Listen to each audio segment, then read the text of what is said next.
Class 9 এর ছাত্রছাত্রীরা, আমরা গত ক্লাসে তোমাদেরকে দ্রবণ চ্যাপ্টার কমপ্লিট করেছিলাম। আজকে আমি তোমাদেরকে অ্যাসিড, ক্ষার, লবণ এটা নিয়ে আলোচনা করব। তোমরা মন দিয়ে প্রত্যেকে ভালোভাবে দেখে যাও, ঠিক আছে? আমরা চলে যাচ্ছি অ্যাসিড, ক্ষার, লবণ। অ্যাসিড, ক্ষার, লবণ এই চ্যাপ্টারটি প্রচন্ড ইম্পর্টেন্ট। তোমাদের এই চ্যাপ্টার থেকে প্রশ্ন থাকে, তোমরা মন দিয়ে প্রত্যেকটি প্রশ্ন প্রত্যেকটি লাইন ভালো করে বুঝে নাও। দেখো, অ্যাসিড কাকে বলে? অ্যাসিড জিনিসটি কি? অ্যাসিড হচ্ছে আমরা যেটা জানি স্বাদের টক। স্বাদে হবে টক, পুরো একটা ধর্ম বা বৈশিষ্ট্য বলতে পারো। অ্যাসিড স্বাদে হবে টক, 1 নম্বর। 2 নম্বর, অ্যাসিড লাল লিটমাস কাগজকে নীল করে দেয়। এটা আমরা জানি, লাল লিটমাস কাগজ, সেটা যদি আমি অ্যাসিড দ্রবণে ডুবাই, সেটা কি হবে? নীল আকার ধারণ করবে। নীল লিটমাসকে কি করবে? লাল করবে। অ্যাসিড নীল লিটমাস কাগজকে কি করবে? সেটা লালে পরিণত করবে। এটা অ্যাসিডের একটা ধর্ম বা বৈশিষ্ট্য বলতে পারো। তো অ্যাসিডের সংজ্ঞা যদি আমরা দিই, তাহলে সংজ্ঞাটা কিভাবে দেব? তাহলে দেখো, বলছে হাইড্রোজেন ঘটিত যেসব যৌগ, অর্থাৎ যেসব যৌগে হাইড্রোজেন থাকবে, হাইড্রোজেন ঘটিত যেসব যৌগ তোমার কি বলছে জলীয় দ্রবণে বিয়োজিত হবে। জলীয় দ্রবণে বিয়োজিত হয়ে কি করবে? ক্যাটায়ন রূপে কেবলমাত্র H+ আয়ন দেবে, তাকে আমরা বলবো অ্যাসিড। তাহলে অ্যাসিডের সংজ্ঞা আমরা কি বলবো? আমরা বলবো হাইড্রোজেন ঘটিত যেসব যৌগ, অর্থাৎ যেসব যৌগে হাইড্রোজেন রয়েছে, ঠিক আছে, এবং তারা জলীয় দ্রবণে কি করবে? ক্যাটায়ন রূপে, অর্থাৎ ধনাত্মক আয়ন রূপে H+ আয়ন দেবে, অর্থাৎ হাইড্রোজেন আয়ন দেবে, তাকে আমরা বলবো অ্যাসিড। যেমন তুমি উদাহরণ নিয়ে নাও হাইড্রোক্লোরিক অ্যাসিড, HCl। এই হাইড্রোক্লোরিক অ্যাসিডকে আমরা কি যদি ভাঙি, তাহলে কি পাবো? H+ আয়ন আর ক্লোরাইড আয়ন, H+ আয়ন আর ক্লোরাইড আয়ন। তাহলে এই H+ আয়ন থাকার জন্যই এটা কিন্তু একটা অ্যাসিড, ঠিক আছে? বুঝতে পারছো? তারপর আমরা চলে আসছি, দেখো সালফিউরিক অ্যাসিড, H2SO4। দেখো এখানে কিন্তু H2 আছে, অর্থাৎ হাইড্রোজেন রয়েছে, তাই এটা আমরা অ্যাসিড বলতে পারবো। Nitric acid, HNO3। এখানে দেখো H হচ্ছে তোমার হাইড্রোজেন, হাইড্রোজেন আয়ন রূপে থাকবে, H+ আয়ন থাকবে, তাই এটা একটা অ্যাসিড বলতে পারবো। এরা প্রত্যেকেই জলীয় দ্রবণে কি করবে? Sulphuric acid, nitric acid, hydrochloric acid, এরা প্রত্যেকে জলীয় দ্রবণে H+ আয়ন দেবে, তাই এদেরকে আমরা বলবো অ্যাসিড, ঠিক আছে? দেখো হাইড্রোক্লোরিক অ্যাসিড জলীয় দ্রবণে কিভাবে ভেঙে যাচ্ছে? H+ আয়ন দিচ্ছে আর Cl- আয়ন দিচ্ছে, তাহলে আমরা এটাকে বলবো একটা অ্যাসিড, ঠিক আছে? দেখো তোমরা মন দিয়ে, তাহলে আমরা বুঝতে পারবো।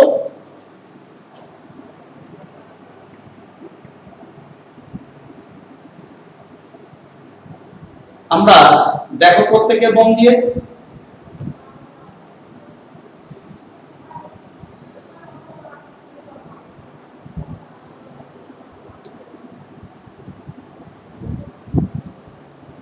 আমরা প্রত্যেকে আমরা দেখো, আমরা দেখাচ্ছি তোমাদেরকে। দেখো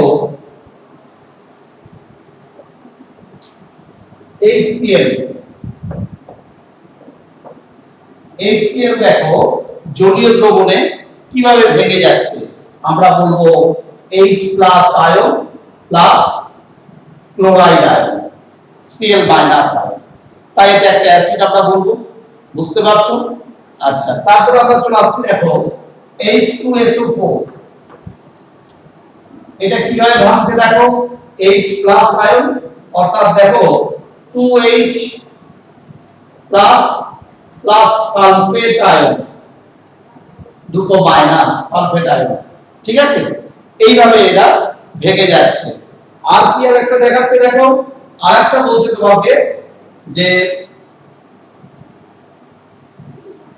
HNO3, তাহলে hydrogen ion, H+ ion, ion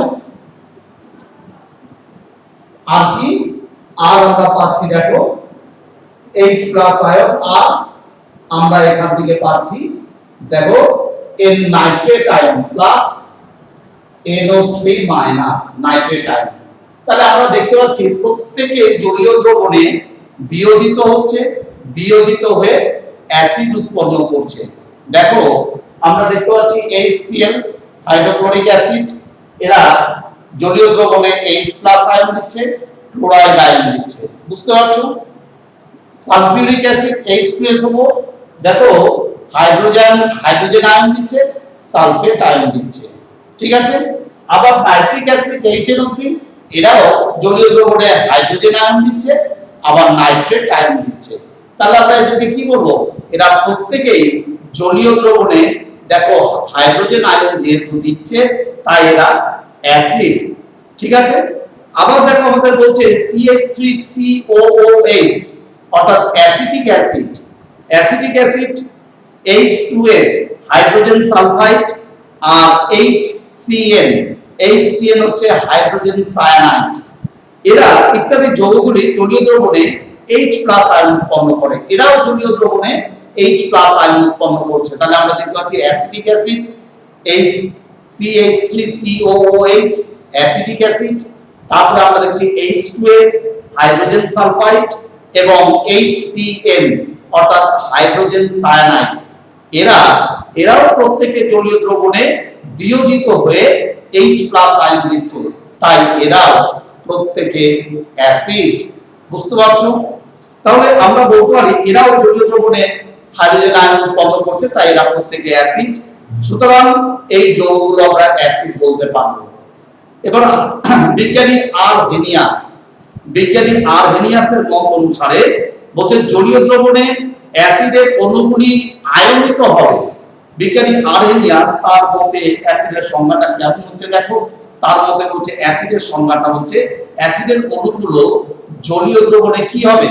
আয়নিত হবে, আয়নিত হয়ে H+ আয়ন দেবে, উৎপন্ন করবে। প্রকৃতপক্ষে H+ আয়নের কোনো অস্তিত্ব নেই, বলছে প্রকৃতপক্ষে H+ আয়নের কোনো অস্তিত্ব নেই। জলের সঙ্গে এই H+ আয়নগুলি যুক্ত হয়ে হাইড্রক্সোনিয়াম আয়ন উৎপন্ন করে এবং ওই জলের মধ্যেই অবস্থান করে, ঠিক আছে?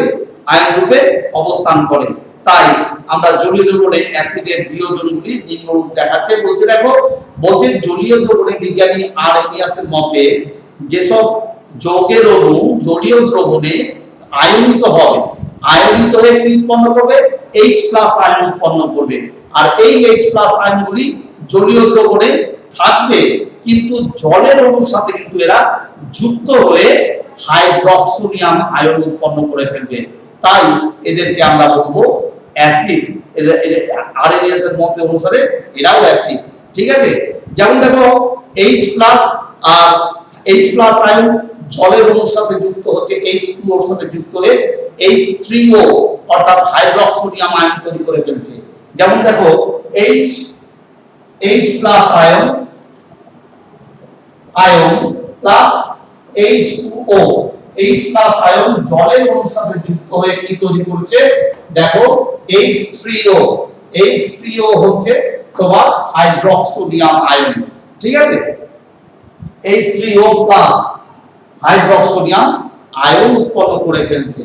তোমরা বুঝতে পারছো আশা করি।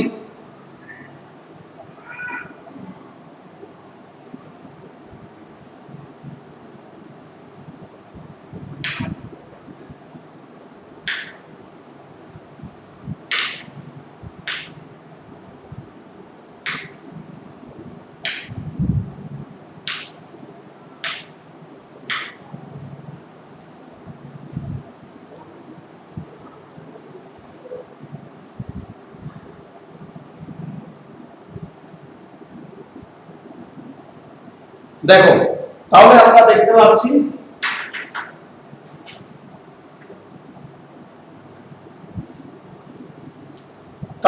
দেখতে পাচ্ছি যে জলীয় দ্রবণে যেসব যৌগের অণু বিয়োজিত বা আয়নিত হয়ে H+ আয়ন দেবে তারাই হয়ে যাবে অ্যাসিড। তার উদাহরণগুলো আমরা দেখলাম। এবার বিজ্ঞানী আরহেনিয়াসের মতে জলীয় দ্রবণে H+ আয়ন রূপে যদি জলের অণুর সাথে যুক্ত হয় সেগুলো কি হয়ে যাবে, হাইড্রোক্সোনিয়াম আয়ন উৎপন্ন করবে। ঠিক আছে, এবার আমরা চলে আসছি, দেখো জলীয় দ্রবণে অ্যাসিড বিয়োজন কিভাবে হয়।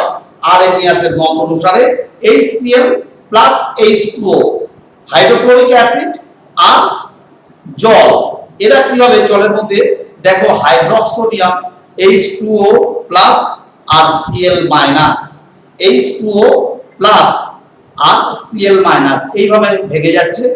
আবার দেখো H2SO4 প্লাস 2H2O, 2H2O এরা কিভাবে ভাঙছে, দেখো বলছে H2H3O প্লাস আর SO4 2 মাইনাস এইভাবে ভেঙে যাচ্ছে। তারপর দেখো HNO3 নাইট্রিক অ্যাসিড জলের অণুর সাথে যুক্ত হয়ে কি তৈরি করছে, দেখো H3O প্লাস অর্থাৎ হাইড্রোক্সোনিয়াম আয়ন আর নাইট্রেট আয়ন উৎপন্ন করছে। আর দেখো ভিনিগার অর্থাৎ অ্যাসিটিক অ্যাসিড CH3COOH যাকে আমরা ভিনিগার বলি বা অ্যাসিটিক অ্যাসিড, এই অ্যাসিটিক অ্যাসিড জলের অণুর সাথে যুক্ত হয়ে কি তৈরি করছে, দেখো H3O প্লাস অর্থাৎ হাইড্রোক্সোনিয়াম আয়ন আর CH3COO। তাহলে আমরা দেখতে পাচ্ছি যে এইভাবে জলের সাথে অ্যাসিড গুলো বিয়োজন হচ্ছে। ঠিক আছে, এবার আমরা চলে আসি ক্ষার। ক্ষার কাকে বলে, তাহলে ক্ষার হচ্ছে তোমার স্বাদে কষাটে হবে। আর ক্ষারের আরেকটা বৈশিষ্ট্য কি, ক্ষার জলীয় দ্রবণে লাল লিটমাস কাগজকে নীল করবে, এটা ক্ষারের একটা বৈশিষ্ট্য বা ধর্ম বলতে পারো। ঠিক আছে, তাহলে ক্ষার বলছে যেসব যৌগিক পদার্থ বা যৌগিক পদার্থ বা যৌগ জলীয় দ্রবণে বিয়োজিত হবে, হয়ে কি উৎপন্ন করবে, অ্যানায়ন রূপে হাইড্রক্সিল আয়ন উৎপন্ন করবে OH মাইনাস। যেমন অ্যাসিড কি দেখলাম H প্লাস আয়ন উৎপন্ন করছে, তাই এটা অ্যাসিড। আর জলীয় দ্রবণে যেসব যৌগের অণু বিয়োজিত হবে, বিয়োজিত হয়ে কি তৈরি করবে, OH মাইনাস আয়ন অর্থাৎ হাইড্রক্সিল আয়ন। হাইড্রক্সিল আয়ন যদি উৎপন্ন করে তখন আমরা তাকে বলবো ক্ষার। ঠিক আছে, অ্যানায়ন রূপে কিন্তু। ঠিক আছে, যেমন তোমাদের হচ্ছে সোডিয়াম হাইড্রক্সাইড অর্থাৎ caustic soda, sodium hydroxide NaOH আমরা সবাই জানি তার সংকেত। এই NaOH বা সোডিয়াম হাইড্রক্সাইড একটা হচ্ছে ক্ষার। তারপরে ক্যালসিয়াম হাইড্রক্সাইড CaOH2, এটাও ক্যালসিয়াম হাইড্রক্সাইড, এটাও একটা ক্ষার। তারপরে তোমার হচ্ছে potassium hydroxide KOH caustic potash, যাকে আমরা বাংলায় বলি কস্টিক পটাশ বা এর রাসায়নিক নাম হচ্ছে পটাশিয়াম হাইড্রক্সাইড ইত্যাদি। এরা প্রত্যেকেই জলীয় দ্রবণে বিয়োজিত হবে, হয়ে হাইড্রক্সিল আয়ন উৎপন্ন করবে, তাই এরা ক্ষার। বুঝতে পারছো? তাহলে আমরা দেখো NaOH কিভাবে বিয়োজিত হচ্ছে, সোডিয়াম আয়ন আর হাইড্রক্সিল আয়ন। আমরা যদি এটা দেখি, দেখো তাহলে আমরা কি দেখব, আমরা দেখব সোডিয়াম আয়ন আর হাইড্রক্সিল আয়ন উৎপন্ন করছে।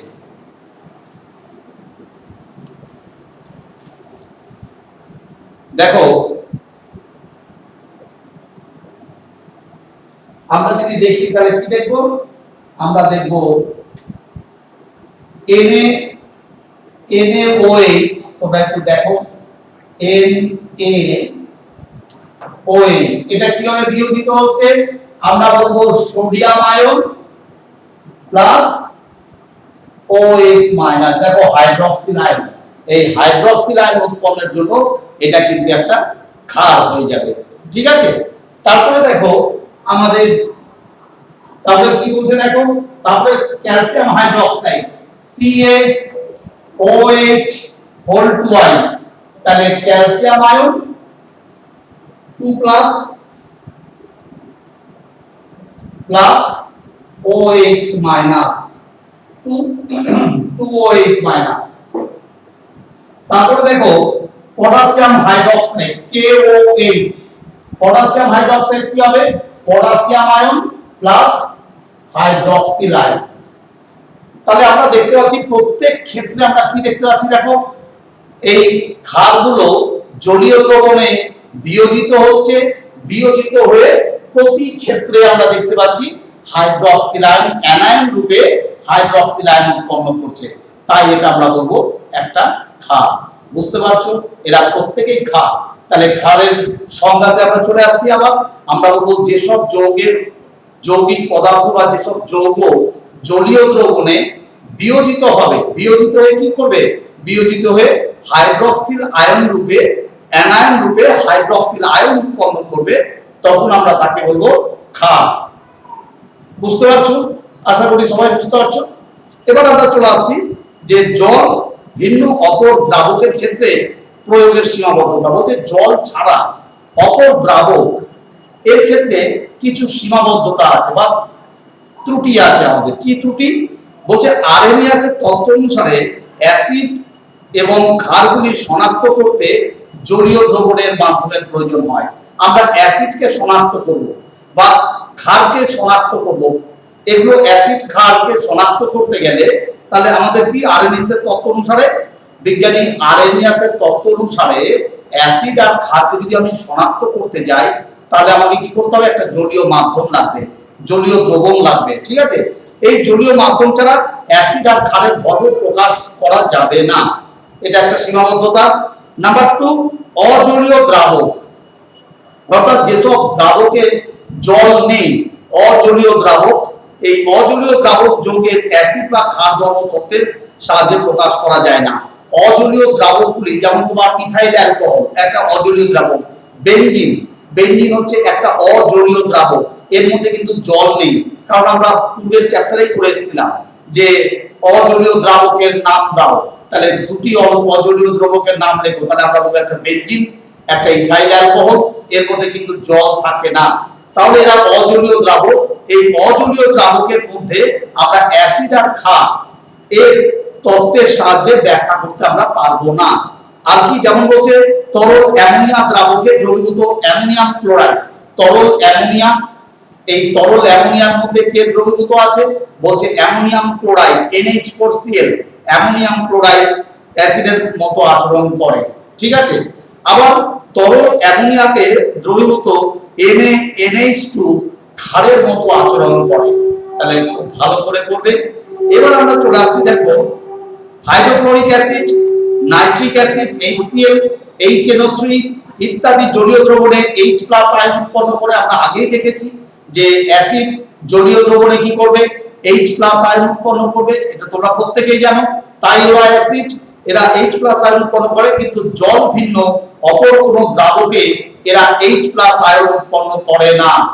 জল ছাড়া অন্য কোনো দ্রাবকে যদি আমরা এই অ্যাসিড গুলোকে দিয়ে দিই, অর্থাৎ বেনজিনের মধ্যে আমরা দেখালো হাইড্রোক্লোরিক অ্যাসিড দিলাম বা সালফুরিক অ্যাসিড দিলাম বা নাইট্রিক অ্যাসিড দিলাম বেনজিন দ্রাবকে, জল ছাড়া অজলীয় দ্রাবকে, তাহলে কি হবে, তাহলে কিন্তু এরা কখনোই H+ আয়ন দেবে না। বুঝতে পারছো? তাহলে জল ভিন্ন অপর কোন দ্রাবকের সীমাবদ্ধতা, তাহলে আমরা দেখলাম যে জল ছাড়া অপর কোন দ্রাবকে হাইড্রোক্লোরিক অ্যাসিড হোক, সালফুরিক অ্যাসিড হোক, নাইট্রিক অ্যাসিড হোক, যে কোনো অ্যাসিডই তারা কিন্তু অ্যাসিড ধর্ম প্রকাশ করতে পারবে না, H+ আয়ন দেবে না, তাই তারা অ্যাসিড হবে না। বুঝতে পারছো? যেমন তরল অ্যামোনিয়াতে HCl দিলাম, তরল অ্যামোনিয়াতে আমরা HCl দিয়ে দিলাম, তাহলে কি হবে, তাহলে বলছে দেখো, তাহলে H+ আয়নের পরিবর্তে কি উৎপন্ন হবে, NH4+ আয়ন উৎপন্ন হয়ে যাবে। তার মানে NH4+, এখানে কিন্তু H+ আয়ন উৎপন্ন হলো না, তাহলে আমরা বলতে পারবো না এটা অ্যাসিড, তাই না? তাহলে কিছু সীমাবদ্ধতা বা ত্রুটি রয়েছে। এবার আমরা চলে আসি, দেখো আবার তোমাকে হচ্ছে ক্ষার এবং ক্ষারক এক নয়, কিন্তু ক্ষার এবং ক্ষারক এরা কিন্তু এক নয়। কেন এক নয়? কারণ হচ্ছে ক্ষারক, যে সমস্ত ক্ষারক জলে দ্রবীভূত হবে তারাই হবে ক্ষার। অর্থাৎ ক্ষারক জলে যদি দ্রবীভূত হয় তাহলে ক্ষার উৎপন্ন করে, আর যে সমস্ত ক্ষারক জলে দ্রবীভূত হয় না তারা কিন্তু ক্ষার হবে না, তারা ক্ষারকই থাকবে। বুঝতে পারছো? তাই বলা হচ্ছে যে সমস্ত ক্ষারক জলে দ্রবীভূত হয় তারাই ক্ষার হয়। আর ক্ষার সাধারণত পিচ্ছিল। ক্ষার হচ্ছে কেমন, ক্ষার হচ্ছে সাবানের, ক্ষারের জলীয় দ্রবণ কেমন, ক্ষারকে যদি কোনো জলীয় দ্রবণ আমরা মিশিয়ে দিই, ক্ষারের জলীয় দ্রবণ তৈরি করি, তাহলে ক্ষারের মধ্যে যদি জল দিয়ে দিই তাহলে দেখবে সেই জলীয় দ্রবণটা হাত দিয়ে দেখবে সাবানের মতো, সাবান জলের মতো পিচ্ছিল মনে হবে। আর কি, এবং স্বাদে কি হবে, স্বাদে তিক্ত হবে এবং ক্ষয়কারক হবে। ঠিক আছে? তাহলে এগুলো ক্ষারের আমরা ধর্ম জানলাম। এবার আমরা চলে আসছি নির্দেশক। তাহলে নির্দেশকটা কি? নির্দেশক হচ্ছে যেমন লিটমাস, আমরা শুরুতেই আলোচনা করেছিলাম অ্যাসিডের ধর্ম বা বৈশিষ্ট্য বলতে গিয়ে আমরা বলেছিলাম যে অ্যাসিডের একটা ধর্ম হলো, যে সকল অ্যাসিডের একটা ধর্ম হলো নীল লিটমাস কাগজকে লাল করে দেয়। এটা সমস্ত অ্যাসিডের একটা বৈশিষ্ট্য বা ধর্ম বলতে পারো। তাহলে এই যে লিটমাস কিন্তু একটা নির্দেশক, এই কি করছে? অ্যাসিড ধর্ম প্রকাশ করতে সাহায্য করছে, তাই না? আমরা লিটমাস একটা নির্দেশক, এ কি করছে? অ্যাসিড ধর্ম প্রকাশ করতে সাহায্য করছে। আচ্ছা, আরেকটা কি বলছে দেখো, বলছে মিথাইল অরেঞ্জ একটা নির্দেশক। আচ্ছা, প্রভৃতি কতগুলো পদার্থ আছে যারা অ্যাসিড, ক্ষার, প্রশমন দ্রবণ ভিন্ন ভিন্ন রং বা বর্ণ ধারণ করে। অর্থাৎ আমরা লিটমাস, মিথাইল অরেঞ্জ এবং তোমার কতগুলি পদার্থ আছে, এরা কি হয়? এরা অ্যাসিড দ্রবণে, ক্ষার দ্রবণে এবং প্রশমন দ্রবণে এরা ভিন্ন ভিন্ন রং বা বর্ণ ধারণ করে। ঠিক আছে? আর কি করে? যেমন লিটমাস অ্যাসিডে লাল হয়ে যায়, যেমন লিটমাস কাগজ আমরা অ্যাসিডে কি হবে? লাল হয়ে যাবে, আর ক্ষারে নীল হয়ে যাবে। আবার দেখো প্রশমন দ্রবণে বেগুনি বর্ণ ধারণ করবে লিটমাস কাগজটা, তোমার অ্যাসিডে কি হবে? নীল লিটমাস যদি আমরা দিই সেটা লাল হয়ে যাবে, তাই না? আমি একটু আগেই বললাম অ্যাসিডের ধর্ম কি? নীল লিটমাস কাগজ যদি আমি অ্যাসিডে দিই সেটা লাল বর্ণ ধারণ করবে। আবার ওই নীল লিটমাস কাগজ আর লাল লিটমাস কাগজ ক্ষারে যদি দিই নীল হয়ে যাবে। ঠিক আছে? তাহলে বুঝতে পারছো আশা করি। আর প্রশমন দ্রবণে লিটমাস কি বর্ণ ধারণ করবে? লিটমাস কিন্তু বেগুনি বর্ণ ধারণ করবে। এগুলো তোমাদেরকে মনে রাখতে হবে, কোন বর্ণ কোন দ্রবণে কোন বর্ণ ধারণ করে সেগুলো মুখস্থ করতে হবে তোমাদের। আচ্ছা, এবার চলে আসি এই পদার্থগুলো দিয়ে আমরা কি করতে পারি, এই নির্দেশক দিয়ে আমরা কি করতে পারি। এই নির্দেশক দিয়ে আমরা অ্যাসিড, ক্ষার, প্রশমন দ্রবণ এগুলোকে চিনতে পারি। তাহলে নির্দেশক কি করছে?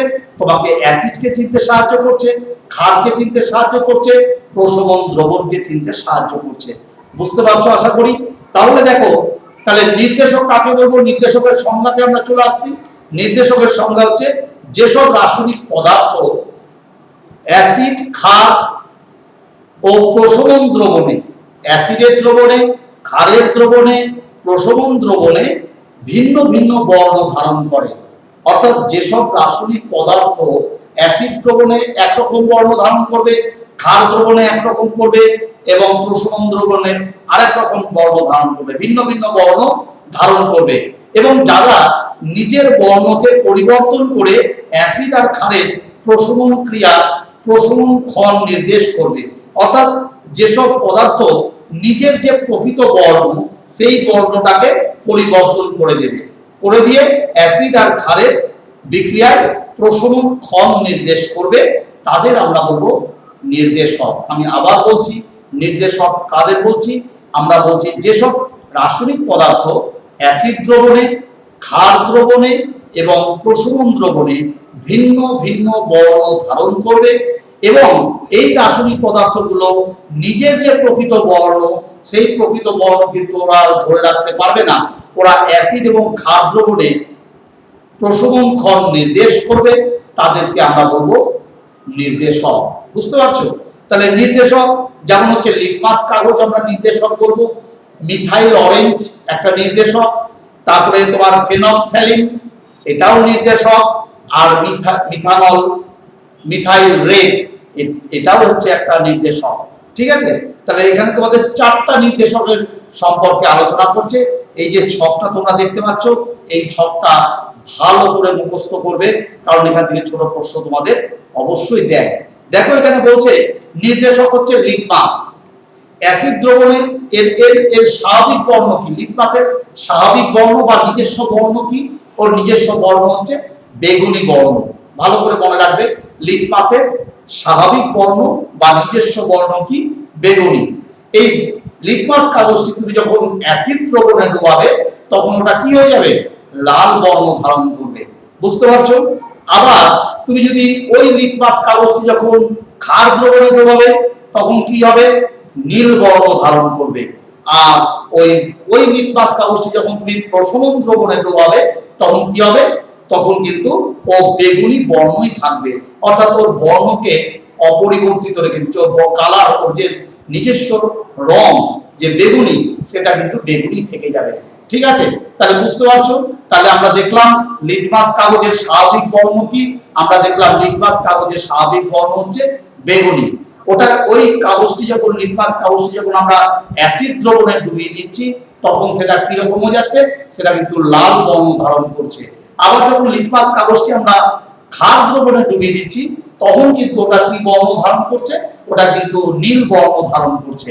আবার ওই লিটমাস কাগজটি যখন আমরা তোমার প্রশমন দ্রবণে ডুবিয়ে দিচ্ছি তখন কি হচ্ছে, বেগুনি বর্ণ ধারণ করছে। অর্থাৎ যে বর্ণটা ছিল বর্ণটাকে পরিবর্তন করছে না, অপরিবর্তিত রেখে দিচ্ছে বা একই রেখে দিচ্ছে। ঠিক আছে, এবার আমরা চলে আসছি, দেখো মিথাইল অরেঞ্জ, নির্দেশক হচ্ছে মিথাইল অরেঞ্জ। এর স্বাভাবিক বর্ণ কি, এর স্বাভাবিক বর্ণ হচ্ছে কমলা। ঠিক আছে, এর স্বাভাবিক বা নিজস্ব বর্ণ কি, কমলা। এখন এই মিথাইল অরেঞ্জকে যদি আমি অ্যাসিড দ্রবণে প্রবেশ করাই তাহলে কি রকম বর্ণ ধারণ করবে, গোলাপি লাল বর্ণ ধারণ করবে। গোলাপি একটা ছোট্ট হাইফেন লাল, লালচে গোলাপি বলতে পারো তোমরা, গোলাপি একটা ছোট্ট হাইফেন লাল অথবা লালচে গোলাপি। ঠিক আছে, এটা বলতে পারো। আর ক্ষার দ্রবণে যখন আমরা এই মিথাইল অরেঞ্জকে ডোবানো হবে তখন কি হবে, হলুদ হয়ে যাবে, কালারটা পরিবর্তন হয়ে গেল, দেখো হলুদ হয়ে গেল। আবার প্রশমন দ্রবণে যখন আমরা ডোবাবো তখন কিন্তু বর্ণের কোনো পরিবর্তন করবে না, ও কিন্তু কমলায় থেকে যাবে। তাহলে বুঝতে পারছো মিথাইল অরেঞ্জ ওর স্বাভাবিক বর্ণ বা নিজস্ব বর্ণ কি, কমলা। একে যখন আমরা অ্যাসিড দ্রবণে ডোবাচ্ছি তখন এ কি বর্ণ ধারণ করছে, গোলাপি লাল। আবার যখন ক্ষার দ্রবণে ডোবাচ্ছি তখন ওর বর্ণ পরিবর্তন হয়ে যাচ্ছে হলুদ। আর যখন প্রশমন দ্রবণে ওকে ডোবানো হচ্ছে বা প্রবেশ করানো হচ্ছে তখন ওর বর্ণের কিন্তু কোনো পরিবর্তন করছে না, ওর বর্ণ তোমার বর্ণ ছিল তোমার কমলা, কমলা বর্ণই রেখে দিচ্ছে। বুঝতে পারছো। এবার হচ্ছে ফেনপথ্যালিন। ফেনপথ্যালিন হচ্ছে একটা নির্দেশক, এর বর্ণ কিন্তু কোনো বর্ণ নেই, বর্ণহীন। যেমন জলের কোনো বর্ণ নেই, তেমন ফেনপথ্যালিনও একটা নির্দেশক যার কোনো বর্ণ নেই, বর্ণহীন। একে যখন আমি অ্যাসিড দ্রবণে প্রবেশ করাচ্ছি এই ফেনপথ্যালিনকে তখন কিন্তু বর্ণহীনই থাকছে। ক্ষার দ্রবণে যখন প্রবেশ করাচ্ছি তখন লালচে বেগুনি হয়ে যাচ্ছে, অর্থাৎ লালচে একটা ছোট্ট হাইফেন বেগুনি, লালচে বেগুনি বর্ণ ধারণ করছে ফেনপথ্যালিন। আর যখন আমি প্রশমন দ্রবণে ডোবাচ্ছি তখন কিন্তু বর্ণহীনই থাকছে। তাহলে বুঝতে পারছো, আমরা আবার বলছি তোমাদেরকে ফেনপথ্যালিন একটা নির্দেশক। এই নির্দেশক দিয়ে আমরা কি করি, আমরা অ্যাসিডকে চিনতে পারি, এই নির্দেশক দিয়ে আমরা ক্ষারকে চিনতে পারি, এই নির্দেশক দিয়ে আমরা প্রশমন দ্রবণকে চিনতে পারি। বুঝতে পারছো। তাহলে আমরা দেখলাম যে ফেনপথ্যালিনের কালারটা কি, ফেনপথ্যালিনের কালার হচ্ছে বর্ণহীন, কোনো কালার নেই। এখন এই ফেনপথ্যালিনকে যখন আমরা অ্যাসিড দ্রবণে ফেলে দিলাম তখন কি হলো, ও কিন্তু বর্ণের কোনো পরিবর্তন ঘটালো না, স্থির থেকে গেল, একই বর্ণ রেখে দিল, অর্থাৎ ও বর্ণহীনই থেকে গেল। আবার যখন এই ফেনপথ্যালিনকে আমরা ক্ষার দ্রবণে ডুবিয়ে দিলাম তখন কি দেখা যাচ্ছে, তখন কিন্তু ও লালচে বেগুনি হয়ে গেল। বর্ণহীন ছিল, ক্ষার দ্রবণে ও লালচে বেগুনি বর্ণ ধারণ করলো, তখন আমরা বলবো এটা ক্ষার। আর প্রশমন দ্রবণে ও কোনো বর্ণের পরিবর্তন করবে না, ও বর্ণহীনই থাকবে। বুঝতে পারছো। আর একটা হচ্ছে মিথাইল রেড। মিথাইল রেড এটাও একটা নির্দেশক, এর বর্ণ কি, এর বর্ণ হচ্ছে কমলা। মিথাইল রেডের নিজস্ব বর্ণ বা স্বাভাবিক বর্ণ কি, কমলা। এখন একে আমরা যদি অ্যাসিড দ্রবণে দিয়ে দিই মিথাইল রেডকে তাহলে কি হবে, লাল বর্ণ ধারণ করবে। ঠিক আছে, আর ক্ষার দ্রবণে দিয়ে দিলে হলুদ বর্ণ ধারণ করবে। আর প্রশমন দ্রবণে কিন্তু এর বর্ণের কোনো পরিবর্তন হচ্ছে না, একই থেকে যাচ্ছে, কমলায় থেকে যাচ্ছে। তাহলে বুঝতে পারছো। তাহলে আমরা দেখলাম চারটা নির্দেশক, একটা লিটমাস, নাম্বার 2 হচ্ছে মিথাইল অরেঞ্জ, নাম্বার 3 হচ্ছে ফেনপথ্যালিন, আর নাম্বার 4 হচ্ছে তোমার মিথাইল রেড। এই চারটা নির্দেশক অ্যাসিড দ্রবণে, ক্ষার দ্রবণে এবং প্রশমন দ্রবণে কোন কোন বর্ণ ধারণ করছে আমাদের কিন্তু জানা খুব দরকার। কারণ আমরা অ্যাসিড, ক্ষার, প্রশমন দ্রবণ যখন শনাক্ত করব বা চিনব তখন কিন্তু এদের সাহায্য নিতে হবে। তাই এদেরকে আগে থেকেই যদি আমি মুখস্থ করে রাখি তাহলে আমি অ্যাসিড, ক্ষার আর প্রশমন দ্রবণ খুব সহজেই শনাক্ত করতে পারবো বা চিনতে পারবো।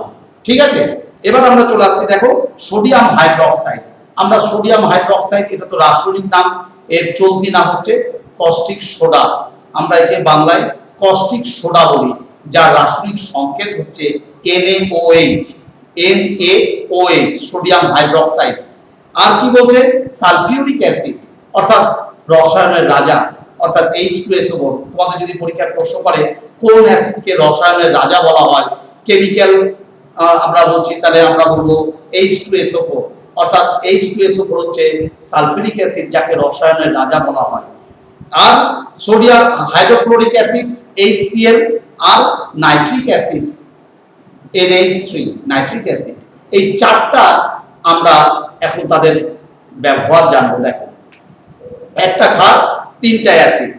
সোডিয়াম হাইড্রোক্সাইড এটা হচ্ছে ক্ষার, কিন্তু তীব্র ক্ষার, মনে রাখবে। সোডিয়াম হাইড্রোক্সাইডের ব্যবহার, আমরা এই সোডিয়াম হাইড্রোক্সাইড কোথায় কোথায় ব্যবহার করি খুব ভালো করে জেনে নাও। আমরা বলছে সোডিয়ামের পণ্য উৎপাদন করতে, অর্থাৎ সোডিয়াম ঘটিত যে পণ্যগুলো রয়েছে সেই পণ্যগুলো তৈরি করতে আমাকে এটা ব্যবহার করতে হবে। কাগজ এবং সাবান, কাগজ তো আমরা যে কাগজে লিখি সেই কাগজ, আর যে সাবান আমরা ব্যবহার করি সেই সাবান, এই কাগজ এবং সাবান এই তো প্রস্তুত করতে বা তৈরি করতে আমাকে কিন্তু এই ক্ষার, তীব্র ক্ষার অর্থাৎ সোডিয়াম হাইড্রোক্সাইড অবশ্যই দরকার। কৃত্রিম রেশম উৎপাদন করতে, কৃত্রিম রেশম আমরা যদি তৈরি করতে চাই তাহলে এই সোডিয়াম হাইড্রোক্সাইড ছাড়া হবে না, সোডিয়াম হাইড্রোক্সাইড অবশ্যই প্রয়োজন। আর পেট্রোলিয়াম শোধনে, অর্থাৎ আমরা মাটি থেকে যে অপরিশোধিত কালো রঙের কুচকুচে কালো তরল পদার্থ মাটি খনন করে তোলা হচ্ছে, সেটা হচ্ছে অপরিশোধিত পেট্রোলিয়াম। এই অপরিশোধিত পেট্রোলিয়ামকে যখন আমরা শোধন করব তখন আমাদের কিন্তু এই সোডিয়াম হাইড্রোক্সাইডটি লাগবে। ঠিক আছে, আর আর বলছে দেখো এই চারটা ব্যবহার তোমরা ভালো করে করবে। এবার আমরা চলে আসছি সালফিউরিক অ্যাসিড। সালফিউরিক অ্যাসিড আমরা বলেছিলাম রসায়নের রাজা, অর্থাৎ একে রসায়নের রাজা, যত অ্যাসিড আছে তার মধ্যে প্রধান হচ্ছে এই সালফিউরিক অ্যাসিড। এই সালফিউরিক অ্যাসিডের ব্যবহার বলছে HCl hydrochloric acid, nitric acid HNO3, nitric acid প্রভৃতি রাসায়নিক শিল্প প্রস্তুতিতে একে লাগে।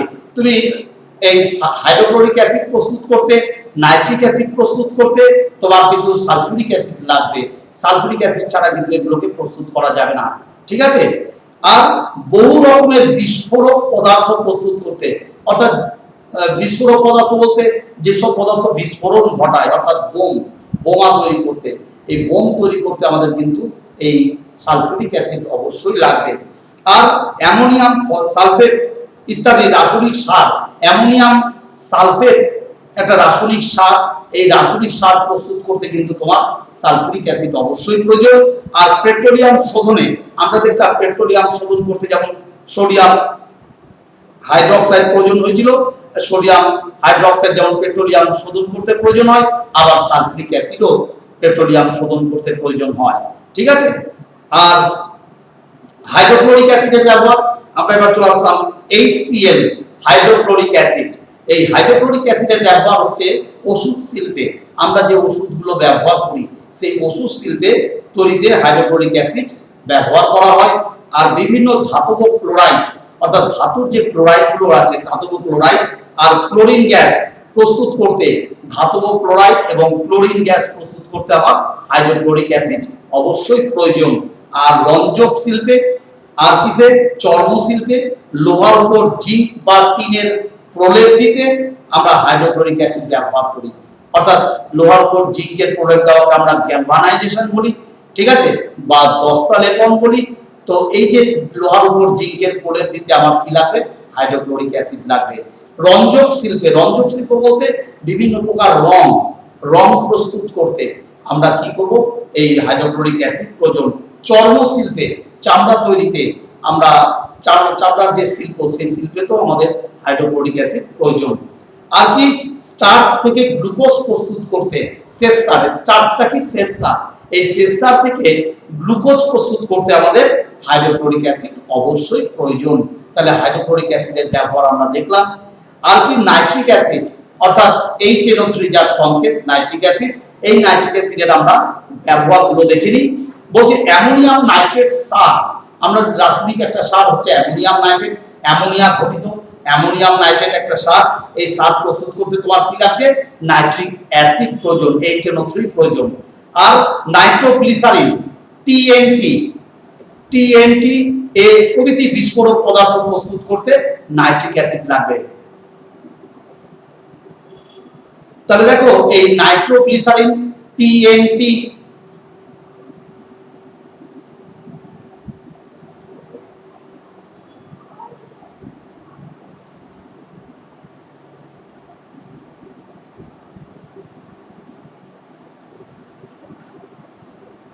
দেখো TNT কিন্তু একটা বিস্ফোরক পদার্থ, আবার নাইট্রোগ্লিসারিনও একটা বিস্ফোরক পদার্থ। প্রভৃতি বিস্ফোরক পদার্থ প্রস্তুত করতে আমাদের কি লাগছে? আমাদের নাইট্রিক অ্যাসিড প্রয়োজন হচ্ছে। আর সেলুলয়েড, কৃত্রিম রং, কৃত্রিম সিল্ক এগুলো প্রস্তুত করতে আমাদের কি দরকার? নাইট্রিক অ্যাসিড প্রয়োজন। আর বৈদ্যুতিক সেল অর্থাৎ ব্যাটারি যেটাকে বলি আমরা, বৈদ্যুতিক সেল বা ব্যাটারি, এই তো প্রস্তুত করতে নাইট্রিক অ্যাসিড আমাদের প্রয়োজন।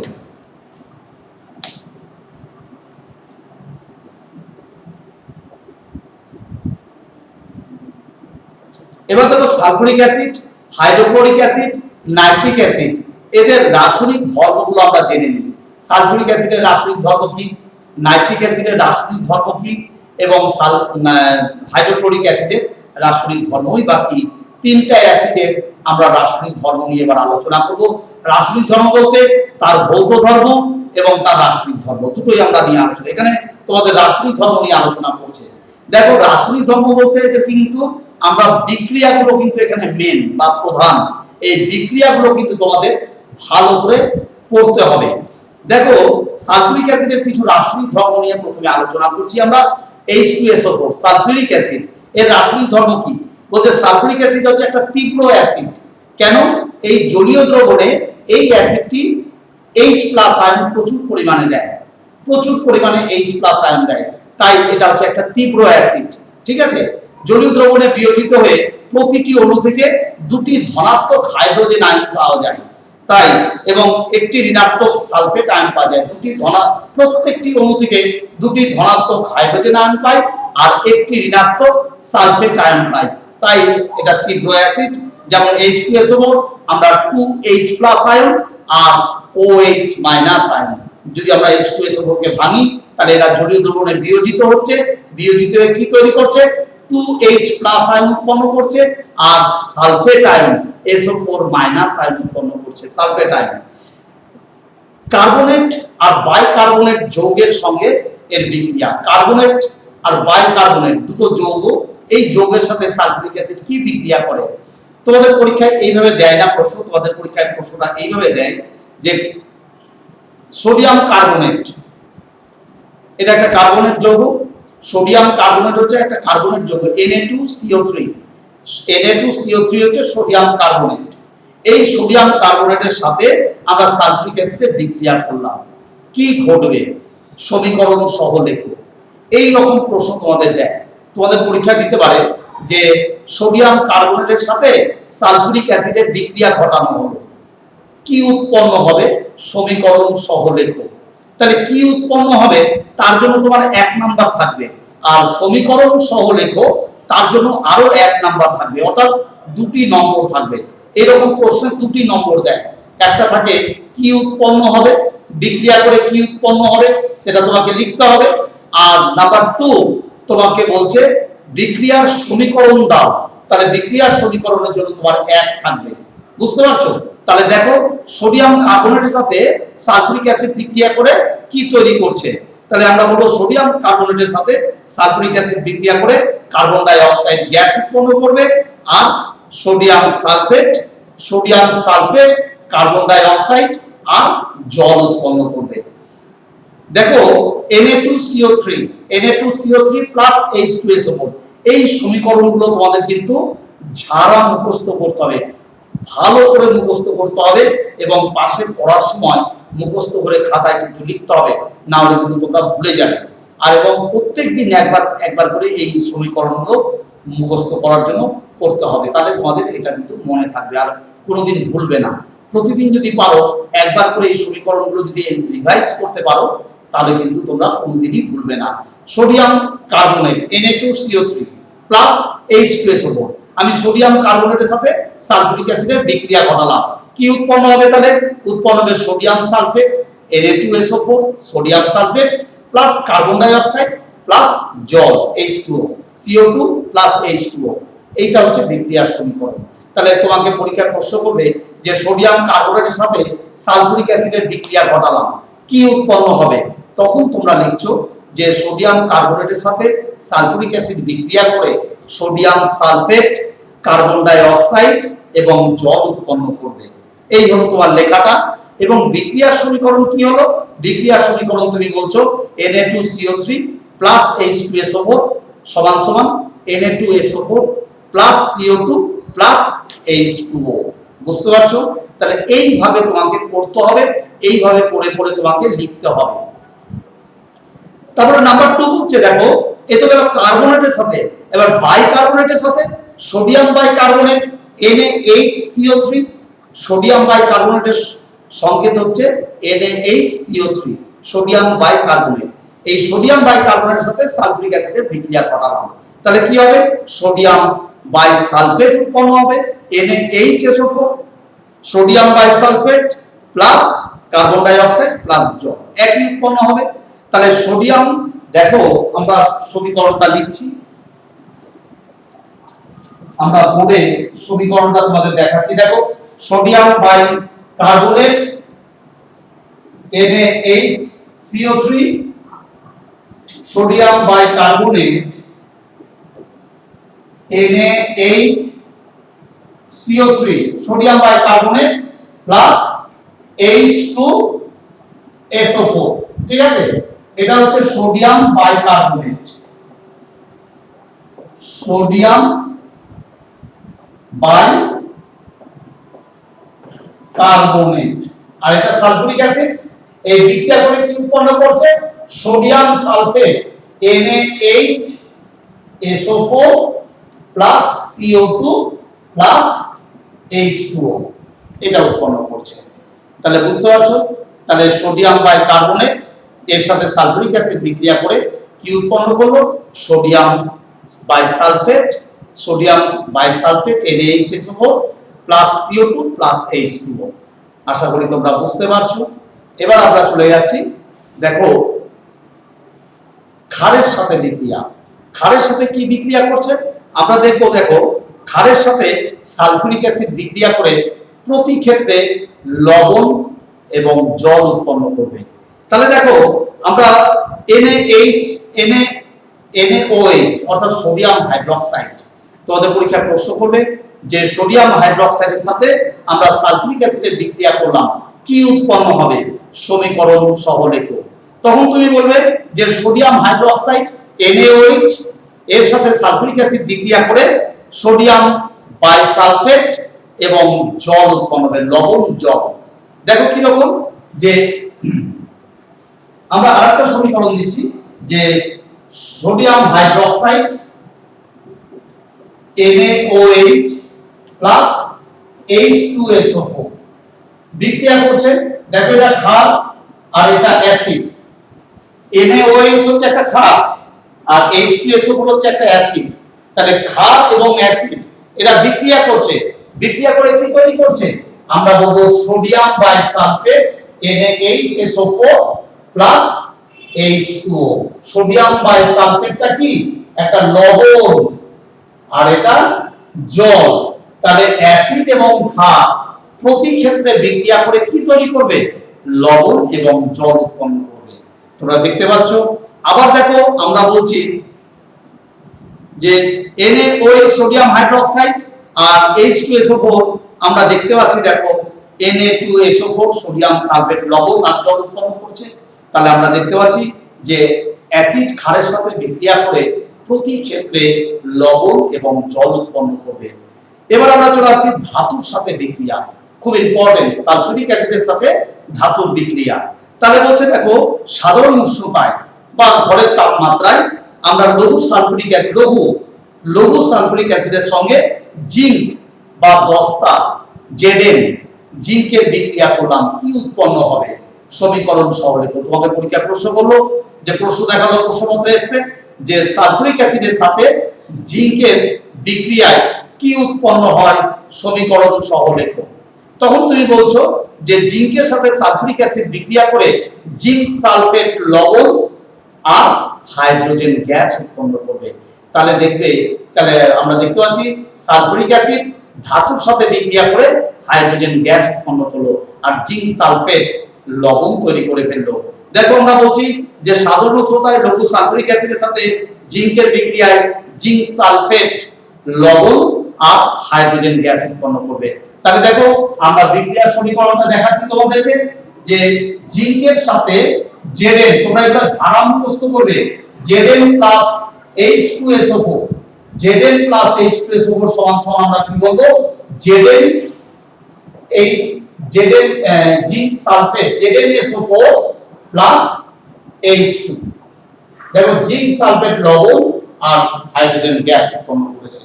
তাহলে আমরা দেখতে পাচ্ছি যে ধাতুর সাথে সালফিউরিক অ্যাসিড বিক্রিয়া করে ওই ধাতুর লবণ আর হাইড্রোজেন গ্যাস উৎপন্ন করেছে। এবার আমরা চলে আসছি উত্তপ্ত ও গাঢ় সালফিউরিক অ্যাসিডের সাথে। উত্তপ্ত মানে গরম এবং গাঢ় বলতে ঘন, ঘন সালফিউরিক অ্যাসিডের সাথে আমরা জিঙ্কের বিক্রিয়া করলাম। এবার ওরা প্রথমবার লঘু সালফিউরিক অ্যাসিডের সাথে বিক্রিয়া করেছিলাম ঘরের তাপমাত্রায়।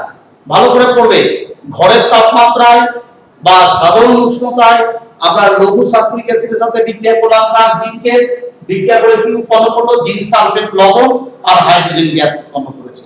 তোমরা বুঝতে পারছো? এবার আমরা দেখতে পাচ্ছি যে উত্তপ্ত এবং গাঢ় সালফিউরিক অ্যাসিডের সাথে আমরা জিঙ্কের বিক্রিয়ায় কি তৈরি করছে, জিঙ্ক সালফেট লবণ, জল আর সালফার ডাই অক্সাইড। খুব সুন্দর বলছে দেখো। তাহলে উত্তপ্ত গাঢ় এখানে কিন্তু চেঞ্জ হয়ে গেল। দেখো ওটা ছিল ঘরের উষ্ণতায় বা সাধারণ উষ্ণতা, আর তোমার কি ছিল, তোমার ছিল হচ্ছে লঘু সালফিউরিক অ্যাসিড। এবার কিন্তু চেঞ্জ হয়ে গেল, উত্তপ্ত ও গাঢ় সালফিউরিক অ্যাসিডের সাথে আমরা কার বিক্রিয়া করলাম, জিঙ্কের আবার বিক্রিয়া করলাম। কি উৎপন্ন হচ্ছে, আমরা দেখতে পাচ্ছি জিঙ্ক সালফেট লবণ উৎপন্ন হচ্ছে আর জল, হাইড্রোজেন গ্যাস উৎপন্ন হচ্ছে আর সালফার ডাই অক্সাইড, জল উৎপন্ন হচ্ছে আর সালফার ডাই অক্সাইড উৎপন্ন হচ্ছে। তাহলে আমরা তিনটা জিনিস পেলাম। এবার চলে আসছে আমরা ম্যাগনেসিয়ামের সাথে বিক্রিয়া। ম্যাগনেসিয়াম একটা ধাতু, ম্যাগনেসিয়ামের সাথে সালফিউরিক অ্যাসিডের বিক্রিয়া। দেখো পরীক্ষা তোমাদের প্রশ্ন করতে পারে যে ম্যাগনেসিয়ামের সাথে সালফিউরিক অ্যাসিডের বিক্রিয়া ঘটানো হলো কি উৎপন্ন হবে এবং তার সমীকরণ দাও। তখন তোমরা বলবে যে সাধারণ উষ্ণতায় বা ঘরের তাপমাত্রায় সালফিউরিক অ্যাসিডের সাথে ম্যাগনেসিয়াম বিক্রিয়া করে হাইড্রোজেন গ্যাস আর ম্যাগনেসিয়াম সালফেট লবণ উৎপন্ন করছে। তাহলে আমরা বলবো বিক্রিয়ার সমীকরণটা কি হবে। তাহলে বিক্রিয়ার সমীকরণটা দেখো, ম্যাগনেসিয়ামের সাথে সালফিউরিক অ্যাসিডের বিক্রিয়া কি, এখানে বলছে সাধারণ উষ্ণতায় অর্থাৎ ঘরের তাপমাত্রায় করতে পারো, আর লঘু সালফিউরিক অ্যাসিড। তাহলে আমরা কার সাথে বিক্রিয়া করছি, আমরা magnesium Mg plus H2SO4, magnesium plus H2SO4, magnesium plus H2SO4 এটা যদি বিক্রিয়া করে, দেখো ম্যাগনেসিয়াম ধাতু আর সালফিউরিক অ্যাসিড এরা বিক্রিয়া করছে ঘরের উষ্ণতায় বা সাধারণ উষ্ণতায় লঘু সালফিউরিক অ্যাসিডের সাথে বিক্রিয়া করে কি তৈরি করছে, আমরা বলবো ম্যাগনেসিয়াম সালফেট MgSO4 প্লাস কি তৈরি করছে, hydrogen gas H2 hydrogen gas উৎপন্ন করছে, ম্যাগনেসিয়াম সালফেট এবং হাইড্রোজেন গ্যাস উৎপন্ন করছে। আমরা দেখতে পাচ্ছি। তাহলে তোমরা বুঝতে পারছো প্রত্যেকে। তাহলে এবার আমরা চলে আসছি, দেখো উত্তপ্ত গাঢ়, এটা গেল তোমার সাধারণ উষ্ণতায় ঘরের তাপমাত্রায় বা সাধারণ উষ্ণতায়। এবার আমাদের বলছি উত্তপ্ত আর গাঢ় সালফিউরিক অ্যাসিডের সাথে ম্যাগনেসিয়ামের বিক্রিয়ায় কি উৎপন্ন হবে, বিক্রিয়ার সমীকরণ দাও। এরকম প্রশ্ন তোমাদের দিতে পারে। তখন তোমরা বলবে উত্তপ্ত গাঢ় সালফিউরিক অ্যাসিডের সাথে ম্যাগনেসিয়ামের বিক্রিয়ায় magnesium sulphate, sulphur die oxide আর জল উৎপন্ন হবে। তাহলে উত্তপ্ত ও গাঢ় সালফিউরিক অ্যাসিডের সাথে ম্যাগনেসিয়ামের বিক্রিয়া কি উৎপন্ন হচ্ছে, ম্যাগনেসিয়াম সালফেট লবণ, সালফার ডাই অক্সাইড একটা বায়ু দূষক গ্যাস আর জল উৎপন্ন হচ্ছে। খুব ভালো করে জিনিসগুলো পড়বে এবং খাতায় কিন্তু অনুশীলন করবে। এবার চলে আসছে আমরা কপারের সাথে বিক্রিয়া। কপারও একটা ধাতু, তাহলে আমরা কার কার সাথে দেখলাম? জিঙ্কের সাথে দেখলাম, ম্যাগনেসিয়ামের সাথে দেখলাম, এবার কপারের সাথে দেখছি। দেখো লঘু আর শীতল অর্থাৎ পাতলা এবং ঠান্ডা সালফিউরিক অ্যাসিডের সঙ্গে কপার কিন্তু কোনো বিক্রিয়া করে না। ভালো করে মনে রাখবে, লঘু এবং শীতল সালফিউরিক অ্যাসিড কপারের সাথে কোনো রূপ বিক্রিয়া করবে না। তাহলে উষ্ণ আর গাঢ় সালফিউরিক অ্যাসিডের সাথে কপারের বিক্রিয়ায় কি উৎপন্ন হবে? কপার সালফেট, লবণ, জল আর সালফার ডাই অক্সাইড। তাহলে আমরা একটা জিনিস ভালো করে দেখলাম যে প্রত্যেকটি ধাতুর সাথে অর্থাৎ তোমার ম্যাগনেসিয়ামের সাথে, জিঙ্কের সাথে, কপারের সাথে, তিনটা ধাতুর সাথে উত্তপ্ত আর গাঢ় সালফিউরিক অ্যাসিড বিক্রিয়া করে দেখো কি উৎপন্ন করছে?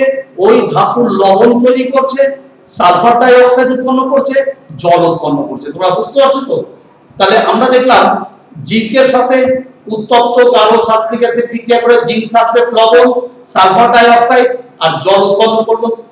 উত্তপ্ত গাঢ় সালফিউরিক অ্যাসিডের সাথে ম্যাগনেসিয়ামের বিক্রিয়া দেখো, ম্যাগনেসিয়াম সালফেট, লবণ, সালফার ডাই অক্সাইড, জল উৎপন্ন হলো। আবার দেখো উত্তপ্ত গাঢ় সালফিউরিক অ্যাসিডের সাথে কপারের বিক্রিয়া বা তামার বিক্রিয়ায় কি উৎপন্ন হলো? আমরা দেখলাম তামার বিক্রিয়ায় cupric copper sulphate, CuSO4, copper sulphate, লবণ, সালফার ডাই অক্সাইড, জল উৎপন্ন হলো। তাহলে আমরা দেখতে পাচ্ছি যে প্রতি ক্ষেত্রে মানে তোমার উত্তপ্ত গাঢ় সালফিউরিক অ্যাসিড, উত্তপ্ত ও গাঢ় সালফিউরিক অ্যাসিড জিঙ্কের সাথে, কপারের সাথে, ম্যাগনেসিয়ামের সাথে প্রতি ক্ষেত্রে কি কি তৈরি করছে? ওই ধাতুর লবণ, যে ধাতুর সাথে বিক্রিয়া করছে ওই ধাতুর লবণ, সালফার ডাই অক্সাইড, জল। এটা কিন্তু কমন আছে, অর্থাৎ সালফার ডাই অক্সাইড আর জলটা কমন, আর ওই ধাতুর লবণটা তৈরি করছে। বুঝতে পারছো? তাহলে তাহলে আমরা অতি সহজে বলতে পারি। এবার সালফিউরিক অ্যাসিডকে তুমি চিনবে কি করে, শনাক্ত করবে কি করে? তোমাকে হয়তো একটা কাঁচ পাত্রে, একটা বিকারে বা কাঁচ পাত্রে তোমাকে অ্যাসিড দিয়েছে। এখন তোমাকে বললো এটা যে এটা এটা কি অ্যাসিড, তুমি শনাক্ত করো। তাহলে ওটা কিন্তু তোমাকে সালফিউরিক অ্যাসিড দিয়েছে। এবার তুমি কি করে জানবে বা কি করে চিনবে এটা যে সালফিউরিক অ্যাসিড? নিশ্চয়ই তার উপায় আছে কোনো, আমরা দেখব। বলছে লঘু বা গাঢ় সালফিউরিক অ্যাসিডের সাথে barium chloride BaCl2 barium chloride জলীয় দ্রবণ যদি যোগ করি, আমরা লঘু এবং তোমার লঘু বা গাঢ় যে কোনো একটা লঘু বা গাঢ় সালফিউরিক অ্যাসিডের সাথে আমরা বেরিয়াম ক্লোরাইড যোগ করলাম, BaCl2 বেরিয়াম ক্লোরাইড যোগ করে দিলাম সালফিউরিক অ্যাসিডের সাথে। তাহলে কি হবে? আমরা কি দেখতে পাবো? আমরা দেখতে পাবো যে বেরিয়াম সালফেটে সাদা অধক্ষেপ করবে। বেরিয়াম সালফেট BaSO4 বেরিয়াম সালফেটে সাদা অধক্ষেপ করবে, আর যা এই অধক্ষেপটা কি হবে? হাইড্রোক্লোরিক অ্যাসিড আর নাইট্রিক অ্যাসিডে দ্রবীভূত হবে না। তাহলে বুঝতে পারছো? তাহলে তুমি যদি এই পদ্ধতিটা জেনে থাকো তাহলে তুমি অতি সহজেই তুমি করতে পারবে, যে তখন তুমি বলে দিবে এটি একটি সালফিউরিক অ্যাসিড আপনি দিয়েছেন, তাই না? একটা কাঁচ পাত্রে তোমাকে অ্যাসিডের দ্রবণ দিয়েছে, বলছে এটা কোন অ্যাসিড তুমি শনাক্ত করো। তখন তুমি চিন্তা করলে এর মধ্যে যদি আমি বেরিয়াম ক্লোরাইড যোগ করে দিই, বেরিয়াম ক্লোরাইড যদি যোগ করি তাহলে কি দেখতে পাবো? দেখতে পাবো লঘু বা গাঢ় সালফিউরিক অ্যাসিড বেরিয়াম ক্লোরাইড। আমি জানি যে আমার এটা জানা আছে যে তুমি হয়তো জানো যে লঘু বা গাঢ় সালফিউরিক অ্যাসিড বেরিয়াম ক্লোরাইডের সাথে বিক্রিয়া করবে, বিক্রিয়া করে বেরিয়াম সালফেটের সাদা অধক্ষেপ করবে, আর এই সাদা অধক্ষেপটা হাইড্রোক্লোরিক অ্যাসিড এবং নাইট্রিক অ্যাসিড কোনো অ্যাসিডেই দ্রবীভূত হবে না। তখন তুমি অনায়াসে বলে দিতে হবে এটা সালফিউরিক অ্যাসিড। ঠিক আছে? তাহলে এটা সালফিউরিক অ্যাসিডের শনাক্তকরণ, আর তার বিক্রিয়ার সমীকরণটাও তোমাদের মনে রাখতে হবে যে H2SO4 BaCl2 বেরিয়াম ক্লোরাইড। তাহলে কি হবে? BaSO4 বেরিয়াম সালফেটের সাদা অধক্ষেপ করছে, দেখো তীর চিহ্ন নিচে আছে, মানে নিচের দিকে অধক্ষেপ করছে, আর HCl অর্থাৎ হাইড্রোক্লোরিক অ্যাসিড উৎপন্ন হয়েছে। তাহলে আমরা দেখলাম যে তোমার সালফিউরিক অ্যাসিডের আমরা কি দেখলাম? সালফিউরিক অ্যাসিডের আমরা শনাক্তকরণ দেখলাম, আর সালফিউরিক অ্যাসিডের বিভিন্ন বৈশিষ্ট্য আমরা দেখলাম। এবার আমরা চলে আসছি হাইড্রোক্লোরিক অ্যাসিড। হাইড্রোক্লোরিক অ্যাসিড আমরা দেখব। দেখো আমরা হাইড্রোক্লোরিক অ্যাসিড বা যেটাকে আমরা বলি HCl হাইড্রোক্লোরিক অ্যাসিড। তো হাইড্রোক্লোরিক অ্যাসিডের কিছু রাসায়নিক ধর্ম আছে, সেই রাসায়নিক ধর্মগুলো আগে আমরা জেনে নিই। তো রাসায়নিক ধর্ম কি বলছে, আবার সেই কার্বনেট ও বাইকার্বনেটের সাথে হাইড্রোক্লোরিক অ্যাসিডের বিক্রিয়া। তো তোমাদের এইভাবে দেয় না, তোমাদের কিভাবে দেয় আমি তো সেটা আলোচনা করলাম তোমাদেরকে কিভাবে দেয়। তো আমাদের বলছে CaCO3, তাহলে CaCO3 হচ্ছে ক্যালসিয়াম কার্বনেট, ক্যালসিয়াম কার্বনেটের সাথে আমরা কার বিক্রিয়া করছি, HCl অর্থাৎ হাইড্রোক্লোরিক অ্যাসিডের বিক্রিয়া হচ্ছে। এই বিক্রিয়া কি উৎপন্ন হবে, তোমাদের হয়তো পরীক্ষা দিল ক্যালসিয়াম কার্বনেটের সাথে লঘু হাইড্রোক্লোরিক অ্যাসিডের বিক্রিয়া ঘটানো হলো, কি উৎপন্ন হবে সমীকরণ সহ লেখো। তখন তোমরা বলছো যে ক্যালসিয়াম কার্বনেটের সাথে HCl এর বিক্রিয়া কি উৎপন্ন হবে, calcium chloride CaCl2 plus H2O আর প্লাস কার্বন ডাই অক্সাইড। তাহলে আমরা দেখলাম ক্যালসিয়াম কার্বনেটের সাথে হাইড্রোক্লোরিক অ্যাসিড বিক্রিয়া করে কি তৈরি করছে, CaCl2 calcium chloride plus H2O জল আর কার্বন ডাই অক্সাইড উৎপন্ন করছে। ঠিক আছে। Number 2 sodium bicarbonate NaHCO3, sodium bicarbonate এটা হচ্ছে বাইকার্বনেট। তো সোডিয়াম বাইকার্বনেটের সাথে হাইড্রোক্লোরিক অ্যাসিড বিক্রিয়া করছে, বিক্রিয়া করে কি তৈরি করছে, NaCl সোডিয়াম ক্লোরাইড লবণ plus carbon dioxide plus জল। তাহলে কার্বন ডাই অক্সাইড আর জল কিন্তু কমন, দেখো প্রথম ক্ষেত্রেও কার্বন ডাই অক্সাইড জল উৎপন্ন হয়েছে, দ্বিতীয় ক্ষেত্রেও কিন্তু কার্বন ডাই অক্সাইড আর জল উৎপন্ন হয়েছে। তাহলে বুঝতে পারছো, ভালো করে পড়বে এবং খাতায় সেটা লিখতে হবে। এবার চলে আসছে আমরা ক্ষারের সাথে বিক্রিয়া। ক্ষারের সাথে বিক্রিয়া করে কি উৎপন্ন করবে, দেখো হাইড্রোক্লোরিক অ্যাসিড ক্ষারের সাথে বিক্রিয়া করে লবণ জল উৎপন্ন করে। আমরা প্রত্যেকেই জানি যে অ্যাসিড ক্ষারের সাথে বিক্রিয়া করে লবণ আর জল উৎপন্ন করে। তাহলে দেখো হাইড্রোক্লোরিক অ্যাসিডের সাথে ক্ষারের বিক্রিয়ায় লবণ জল উৎপন্ন, যেমন ক্যালসিয়াম হাইড্রোক্সাইড যেটাকে আমরা বাংলায় পলিচুন বলি, CaOH পলিচুন বা ক্যালসিয়াম হাইড্রোক্সাইড। এই ক্যালসিয়াম হাইড্রোক্সাইডের সাথে আমরা হাইড্রোক্লোরিক অ্যাসিডের বিক্রিয়া ঘটিয়ে দিলাম, কি উৎপন্ন হবে বলছে, দেখো ক্যালসিয়াম ক্লোরাইড লবণ CaCl2 ক্যালসিয়াম ক্লোরাইড লবণ আর জল উৎপন্ন হবে, H2O উৎপন্ন হবে। বুঝতে পারছো, ক্যালসিয়াম ক্লোরাইড লবণ আর জল। এবার আমরা চলে আসছি, দেখো সোডিয়াম হাইড্রোক্সাইড কস্টিক সোডা একটা ক্ষার, NaOH আর HCl একটা অ্যাসিড। তাহলে ক্ষার এবং অ্যাসিড বিক্রিয়া করে কি তৈরি করছে, সোডিয়াম ক্লোরাইড লবণ আর জল উৎপন্ন হবে, NaCl প্লাস H2O। তাহলে আমরা দেখতে পাচ্ছি অ্যাসিড এবং ক্ষার বিক্রিয়া করে তারা কি তৈরি করছে, লবণ আর জল উৎপন্ন করছে। এবার আমরা চলে আসছি ধাতুর সাথে অ্যাসিডের বিক্রিয়া। তাহলে আমরা চলে আসছি জিঙ্কের সাথে, জিঙ্ক বা দস্তার সাথে হাইড্রোক্লোরিক অ্যাসিড বিক্রিয়া করে কি উৎপন্ন করছে, বলছে সাধারণ উষ্ণতায় লঘু হাইড্রোক্লোরিক অ্যাসিডের সাথে জিঙ্কের বিক্রিয়া। সাধারণ উষ্ণতায় বা ঘরের তাপমাত্রায় আমরা লঘু হাইড্রোক্লোরিক অ্যাসিডের সাথে জিঙ্ক বিক্রিয়া করে কি উৎপন্ন করে, বিক্রিয়া সমীকরণ দাও। তখন তোমরা বলবে জিঙ্কের সাথে HCl অর্থাৎ Zn এবং HCl অর্থাৎ জিঙ্ক এবং হাইড্রোক্লোরিক অ্যাসিড বিক্রিয়া করে ZnCl2 জিঙ্ক ক্লোরাইড লবণ আর হাইড্রোজেন গ্যাস উৎপন্ন করবে। তাহলে মনে রাখবে যে আমরা ধাতুর সাথে হাইড্রোক্লোরিক অ্যাসিড বিক্রিয়া করে কিন্তু হাইড্রোজেন গ্যাস উৎপন্ন করছে, তাই না। আর কি আবার বলছে, দেখো ম্যাগনেসিয়ামের সাথে বিক্রিয়া, ম্যাগনেসিয়াম হচ্ছে ধাতু, ম্যাগনেসিয়ামের সাথে হাইড্রোক্লোরিক অ্যাসিড বিক্রিয়া করে কি উৎপন্ন করছে। তাহলে আমরা বলছি সাধারণ উষ্ণতায় বা ঘরের তাপমাত্রায় ম্যাগনেসিয়াম হাইড্রোক্লোরিক অ্যাসিডের সাথে বিক্রিয়া করবে, বিক্রিয়া করে হাইড্রোজেন গ্যাস উৎপন্ন করছে। কি রকম দেখো, Mg plus HCl hydrochloric acid এবং ম্যাগনেসিয়াম এরা বিক্রিয়া করলো, magnesium chloride MgCl2 magnesium chloride এবং হাইড্রোজেন গ্যাস উৎপন্ন করলো। তাহলে এবার চলে আসছি আমরা যে দেখো কপারের সাথে বিক্রিয়া, কপারও একটা ধাতু, কপার বলতে Cu যাকে আমরা তামা বলি, সেই তামার সাথে হাইড্রোক্লোরিক অ্যাসিডের বিক্রিয়ায় কি উৎপন্ন হবে, বলছে দেখো কপারের সাথে লঘু হাইড্রোক্লোরিক অ্যাসিড কোনো রকম বিক্রিয়া করে না। তাহলে কার সাথে করে, তবে বায়ুর উপস্থিতিতে গাঢ় এবং উত্তপ্ত হাইড্রোক্লোরিক অ্যাসিড কপারের সাথে বিক্রিয়া করে এবং cupric chloride CuCl2 cupric chloride লবণ আর জল উৎপন্ন করবে। তাহলে দেখো Cu প্লাস HCl অর্থাৎ ব্যালেন্স করা হয়েছে, ওটা 2 4 এগুলো ব্যালেন্স করা হয়েছে, আমি ওটা বলছি না, আমি বলছি Cu প্লাস HCl কপার এবং হাইড্রোক্লোরিক অ্যাসিড বায়ুর উপস্থিতিতে কার সাথে বিক্রি করছে, উত্তপ্ত আর গাঢ় কপার হাইড্রোক্লোরিক অ্যাসিড অক্সিজেনের উপস্থিতিতে অর্থাৎ বায়ুতে অক্সিজেনের উপস্থিতিতে বিক্রিয়া করে cupric chloride CuCl2 cupric chloride আর জল উৎপন্ন করছে। খুব ভালো করে পড়বে। তো এই হাইড্রোক্লোরিক অ্যাসিড তো আমরা দেখলাম ধাতুর সাথে বিক্রিয়া করে কি উৎপন্ন করলো, ঠিক আছে, কার্বনেট বাইকার্বনেটের সাথে বিক্রিয়া করে কি উৎপন্ন করলো, ক্ষারের সাথে বিক্রিয়া করে কি উৎপন্ন করলো, এগুলো আমরা সব জানলাম। এবার আমরা দেখব যে এই ক্ষার তুমি শনাক্ত করবে কি করে, চিনবে কি করে এটা একটা ক্ষার। তুমি অ্যাসিড সালফিউরিক অ্যাসিড তুমি চিনতে পেরেছো এবং আমরা হাইড্রোক্লোরিক অ্যাসিডকে এবার আমরা চিনব। দেখো হাইড্রোক্লোরিক অ্যাসিডকে তুমি কিভাবে শনাক্ত করবে। হাইড্রোক্লোরিক অ্যাসিডকে শনাক্ত করতে গেলে তোমার লাগবে কি, একটা দ্রবণ লাগবে। সেই দ্রবণটা কিসের? Silver nitrate. সিলভার নাইট্রেটের দ্রবণ লাগবে।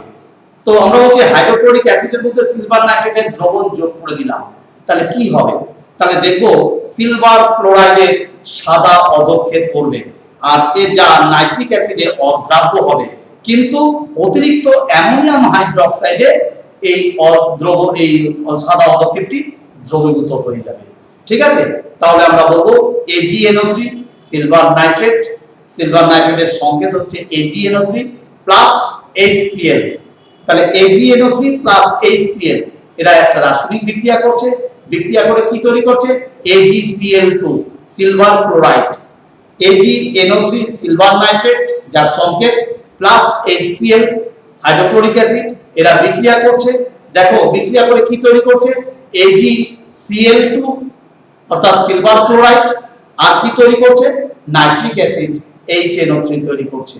তা আমরা দেখতে পাচ্ছি তাহলে এই যে সাদা অধক্ষেপটি করলো সিলভার ক্লোরাইডের AgCl2 অর্থাৎ সিলভার ক্লোরাইডের যে সাদা অধক্ষেপ করলো, এই সাদা অধক্ষেপটা কিন্তু নাইট্রিক অ্যাসিডে অদ্রাব্য হবে। মনে রাখবে নাইট্রিক অ্যাসিডে অদ্রাব্য হবে, কিন্তু অতিরিক্ত অ্যামোনিয়াম হাইড্রোক্সাইডে এই সাদা অধক্ষেপটি দ্রবীভূত হয়ে যাবে।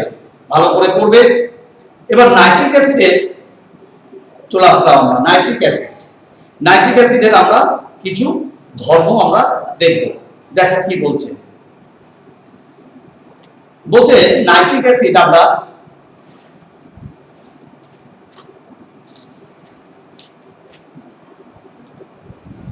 ক্লাস 9 এর ছাত্রছাত্রীরা আমরা আজকে এই অবধি রাখছি। আমরা হাইড্রোক্লোরিক অ্যাসিডের রাসায়নিক ধর্ম পর্যন্ত বুঝলাম, আমরা এই অবধি রাখছি। তোমরা এই চ্যাপ্টারটি খুব ভালো করে মন দিয়ে পড়বে এবং এই যে রাসায়নিক বিক্রিয়াগুলো এগুলো পড়ার সময় প্রত্যেকটি বিক্রিয়া খাতায় লিখবে, লিখে পড়বে, তাহলে তোমাদের কিন্তু মনে থাকবে, না হলে কিন্তু তোমরা ভুলে যাবে। ঠিক আছে, আমরা তাহলে আজকে রাখছি। তোমরা খুব মন দিয়ে ভালো করে প্রত্যেকটি রাসায়নিক বিক্রিয়া ভালো করে পড়ে বুঝে খাতায় লিখবে। ঠিক আছে।